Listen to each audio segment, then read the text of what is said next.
Figure it out yourself. That's what my wife Stephanie yelled as she gunned the engine and left me standing in a gas station parking lot in Billings, Montana, 200 miles from home in Denver, her sisters Jessica and Vanessa laughing in the back seat like it was the funniest thing they'd ever seen. My name's John.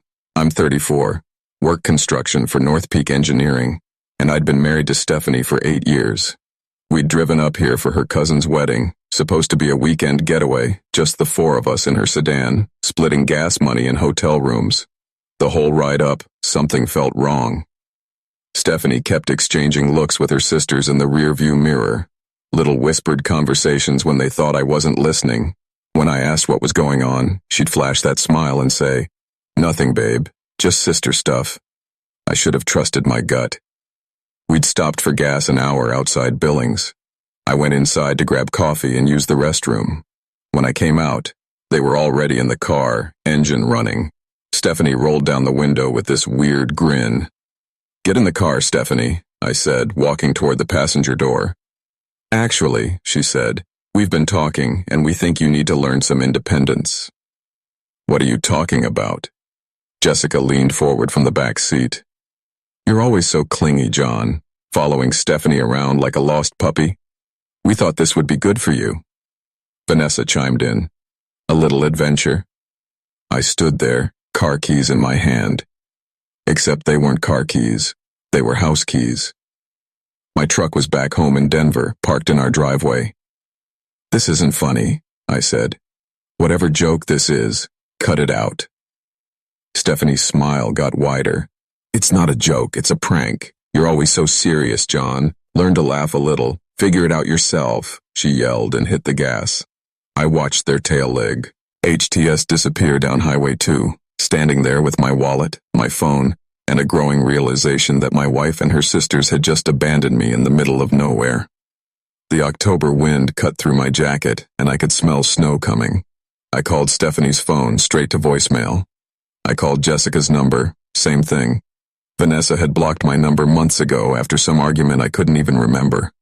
That's when I knew this wasn't some stupid prank that would end in an hour. This was something else entirely, something that showed me exactly what my wife and her sisters thought of me. I walked back into the gas station and asked the clerk how much a bus ticket to Denver cost. "No buses run through here," he said. "Greyhound stops in Billings, though, about 40 minutes east." I'd met Stephanie 9 years earlier at a job site. She was doing environmental consulting for a commercial project my crew was working on. Smart, funny, with this way of making me feel like I was the only person in the room when she talked to me. Her sisters were different. Jessica was 2 years older, worked in marketing for some tech company, always had opinions about everything. Vanessa was the baby, 28, still figuring out what she wanted to do with her life, but never short on attitude. From the beginning, they treated me like I was taking their sister away from them. Family dinners where they'd make inside jokes I couldn't follow. Vacations where they'd book activities without asking if I wanted to join. Small things that added up over time. "They're just protective," Stephanie would say whenever I brought it up. "They'll warm up to you." But they never did. If anything, they got worse after we got married. Jessica started making comments about how I held Stephanie back from traveling more, from taking risks. Vanessa would roll her eyes whenever I offered to help with anything, like changing a tire or fixing something around their apartments. "Not everything needs a man to solve it," she'd say. I started noticing other things too. How Stephanie would text constantly when we were together, always with her sisters. How she'd changed plans at the last minute because Jessica or Vanessa had some crisis that needed immediate attention. Last year, Stephanie forgot our anniversary because she was helping Vanessa move apartments. The year before that, she missed my birthday dinner because Jessica was having problems with her boyfriend. "Family comes first," she'd always say. And I got that. I respected it. But I was supposed to be family too. The warning signs were there during the drive to Montana. How they'd insisted I didn't need to bring my truck because we'd all ride together. How Stephanie had booked the hotel room under her name only. How Jessica kept making jokes about how I never did anything spontaneous. "Remember when you used to be fun?" Vanessa had asked from the back seat. "Before you got all domestic and boring." I'd laughed it off, but it stung. I worked 60-hour weeks to keep us comfortable. I fixed things around the house, planned vacations, remembered important dates. I thought that was what being a good husband meant. Standing in that gas station parking lot, watching the sunset over the Montana hills, I realized I'd been wrong. Not about being a good husband, but about who I was married to. The clerk inside let me use the station's landline to call a taxi company in Billings. $60 ride I couldn't really afford, but I needed to get to that bus station. The bus ride to Denver took 14 hours. 14 hours to sit in that uncomfortable seat and think about my marriage, about the woman I'd spent 8 years trying to make happy. I kept checking my phone, expecting an apology text, maybe a panicked call when they realized they'd gone too far. But nothing came.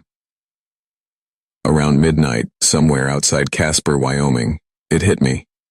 This wasn't about teaching me independence or helping me loosen up. This was about humiliation, about showing me exactly where I stood in their little sisterhood.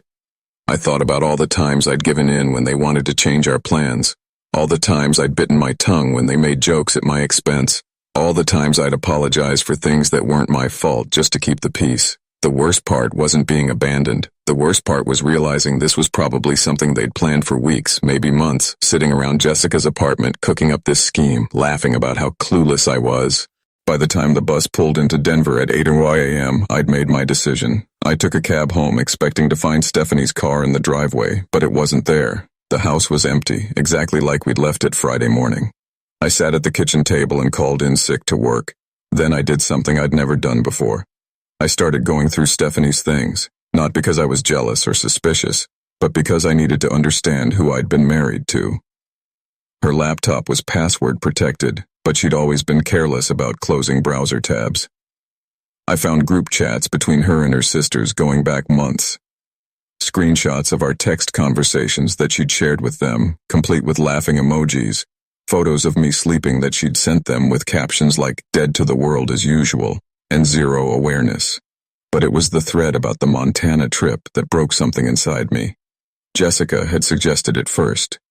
We should totally ditch him somewhere and see how long it takes him to figure out how to get home. Vanessa: OMG, yes, he's so dependent on Steph for everything. Stephanie: you guys are terrible, but also it would be hilarious. They'd planned every detail. The gas station stop, the story about needing independence, even the backup plan. If I somehow made it home before them, he'll probably just call his mom or something, Jessica had written. Big baby. I closed the laptop and sat there for a long time. Then I went upstairs, packed a bag, and left. I didn't leave a note. I didn't turn off the utilities or lock the door. I just walked out the same way they'd driven away from me. The difference was, I wasn't coming back. I drove my truck to my brother Kevin's place in Colorado Springs. He worked nights at a manufacturing plant and had a spare room in his apartment. When I showed up at his door with a duffel bag and no explanation, he just nodded and handed me a beer. "How long you staying?" he asked. "Don't know yet." Kevin had never liked Stephanie. He'd never said it outright, but I could tell the way he'd get quiet when she was around. How he'd always have some excuse to leave early when we had family gatherings. I told him what happened, all of it, the prank, the group chats, the months of planning behind my back. "Jesus, John," he said when I finished. "You're better off without her." Monday morning, I called my supervisor at North Peak and requested a transfer to a project in Colorado Springs. We'd been short-handed on a hospital renovation, and they needed experienced guys. My boss didn't ask questions, just said I could start Wednesday. Tuesday afternoon, my phone started ringing. Stephanie was back. I let it go to voicemail, then listened to the message. "John, where are you? I come home and you're just gone. That's not like you. Call me back. We need to talk about this." No apology, no acknowledgement of what she'd done, just confusion that I'd had the nerve to disappear on her. I blocked her number. An hour later, Jessica called. I blocked her too, then Vanessa. But they were clever. They started calling from other numbers. Stephanie's work phone, numbers I didn't recognize. Always the same message. I was overreacting. It was just a joke. I needed to come home so we could work this out.